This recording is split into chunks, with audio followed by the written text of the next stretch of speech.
best systems people in the organization. RVP, Aristide Abrams, is going to come up and talk to you about this system. Learn it well and go forth and duplicate. He's being shy. Okay.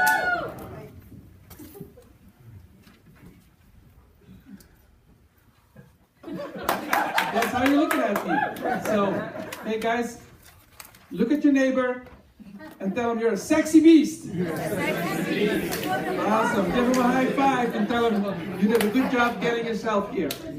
So, awesome job, guys. I'm excited, ignited, and delighted. And my daughter gives me one of those. Thank you. To actually present this little bit that I want you guys to know, I don't care how long you've been in Primerica, if you don't look at Primerica as a system, you're not going to have quick success. Who wants quick success? Look at Primerica as a system. A system is a lot better and faster if everybody is like the Tower of Babel, right? Babel, what do you guys say here? Babel, thank you. I'm babbling, I got it. If we speak different languages, it's going to be really hard. So everything you do should be part of a system. So I'm going to run you through the system. Our system is, I'm going to go a quick overview, Greg. Build a list, appointment setting, presentations, training, and then the magic happens. So I'm going to go through it real quick. We're going to start build a list. Greg already touched on that a little bit in his part. When we talk, go all the way to the top, Greg. Thank you. We talked about the wedding list, right? And if you click on the plus, it'll go open up for you. Thank you. So guest list top 100 and wedding party, EC3, rich uncle. And I always say your rich uncle. And a couple people wonder why. Who wonders why I say the rich uncle? So the rich uncle is somebody who's willing to give them what? Do you think there's some investments that need to be done with that rich uncle? If you bring it the right way, the conversation, right? So never forget that rich uncle. And they like that rich uncle there because what? They're going to get some money. So, and guess there's one more plus on the top there, correct? So, personal, I always ask them, I get they have a small wedding in mind. I get 3 to 4 people. I said, so who's your mom going to ask? And then all of a sudden there's 20 more people on that list, right? You gotta help them build that list. If you don't build that list with them, you're gonna be dead in the water because you don't have enough people to go train them on. Does that make sense? Yeah. And so the next one, their phone list. And if you click on the plus there again, Greg, same routine, thanks. So, who's their favorites? Everybody's phone has some favorites. Do you think those favorite people are going to be a little closer to them? Why are they their favorites? Right? Play the A to C game. And this is my favorite, older phones. Everybody switches phones now every 1 to 2 years. And they don't transfer their contact book properly. So I always ask, so how long have you had this phone? Oh, 6 months. Is everybody from your old phone? No. Okay. Let's get your old phone. And we found another 100 people in the old phone, right? High school, college list, your education, co-workers, recreational, and all the pluses there, you don't have to open them. It's basically saying, you open one up so you can, I'll show that. It's basically your past and present, right? Your old neighbors, your new neighbors. Greg is doing a great job scrolling through my thing there. Church, networking groups, out and about. Out and about, and in the beginning, please ask anyone. Practice on anyone. Can I use you as an example? What's your name? Jonathan. Jonathan, how long have you been working here? A month. So let's pretend you're at your current job and I meet you, you're a waiter. Let me phrase this. Jonathan, how long have you been working here? Can you tell me? Jonathan, are you working here forever or are you keeping your options open? Okay, thank you. And then you walk away. Practice that first. If you're uncomfortable doing that, start there. And then the next time you feel a little bit more confident, guess what you do? Jonathan, how long have you been working here? 10 years. So now you're more confident, right? Say, Jonathan, do you plan on working here forever? Is it like till death do us part with this job, or are you keeping your options open? Still keep an option.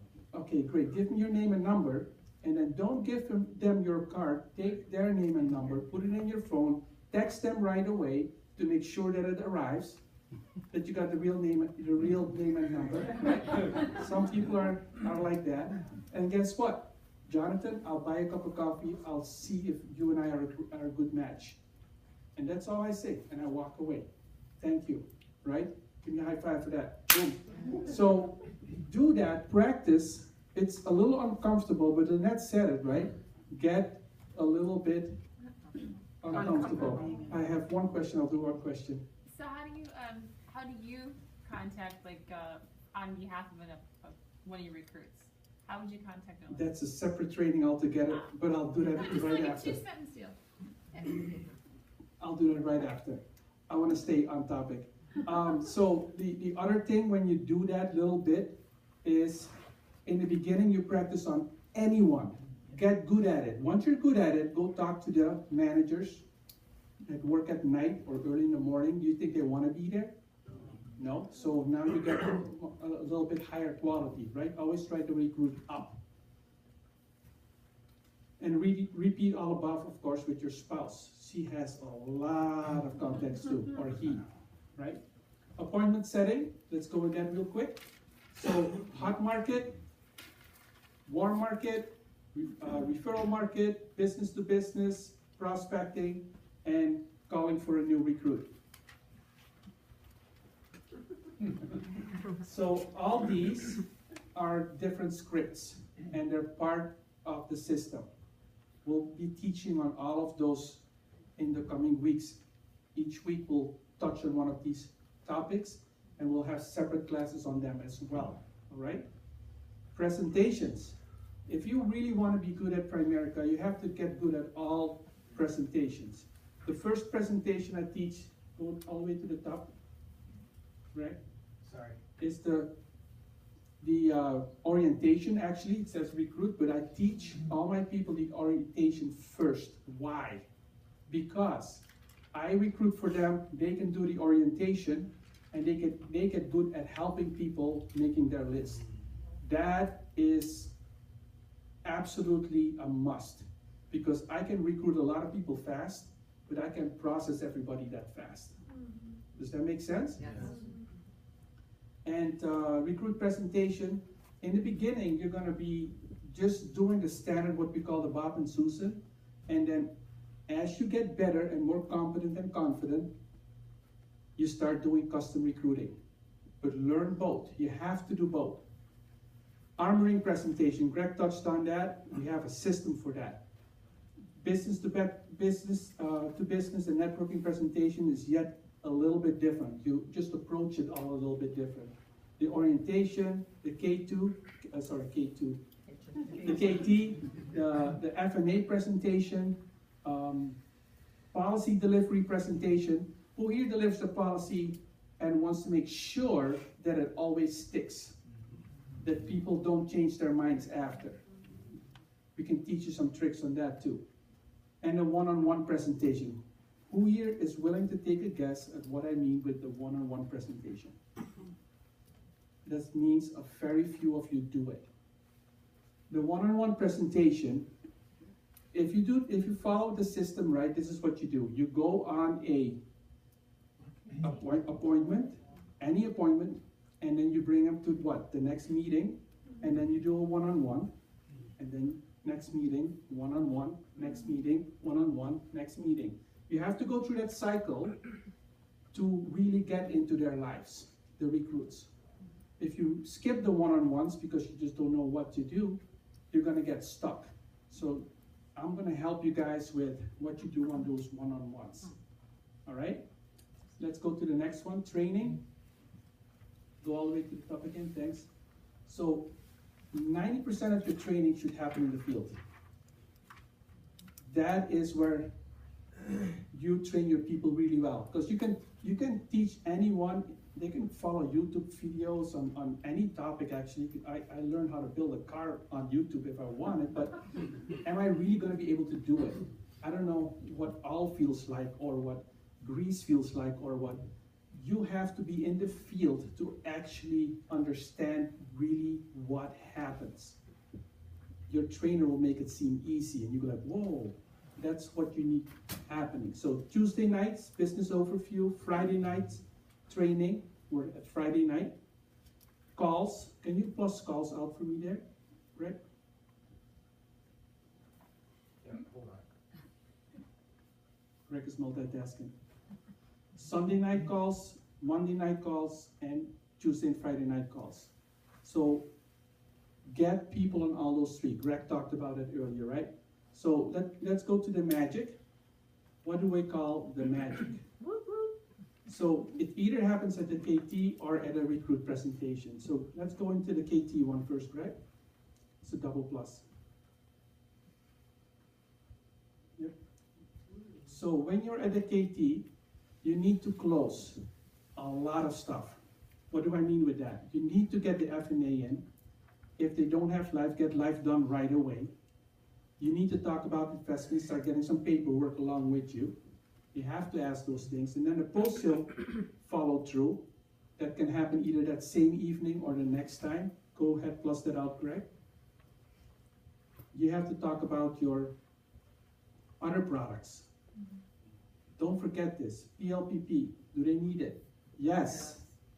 Do they need auto and home? Yes. Are they the right age to present annuities? Bring someone with you. Find all these things out. Debt watchers if needed. Go ahead, go back, Greg. And then you have to close them on referrals. If you set yourself up successfully from the beginning, from inviting them to the KT, they know you're going to ask for referrals. So go get them. You've earned it. That's why you work, right? And KT referrals, and I play a game with them, the STEAM game. I'll explain that the next time. Get the beneficiary referrals as well. Have them sign the paperwork so you can contact those people right away. And don't forget, across the KT recruiting, that is where the magic really happens, if you ask me. Because they see what you just did for them. They just gave you a list of referrals, and I turn around, do you want me to go on my own, or do you want me to train you with the referrals you just gave me? And they go like, whoa, it's that easy. I have one more thing to go to recruit. Get them. Greg talked about all of this, right? So it's really simple. If you look at those things, Greg just covered all of those. Does that make sense? All right. I know there's going to be questions on this. They're going to be answered over the next weeks. Thank you, guys. There is a system. Work with the system and you'll be more successful. See you at the top.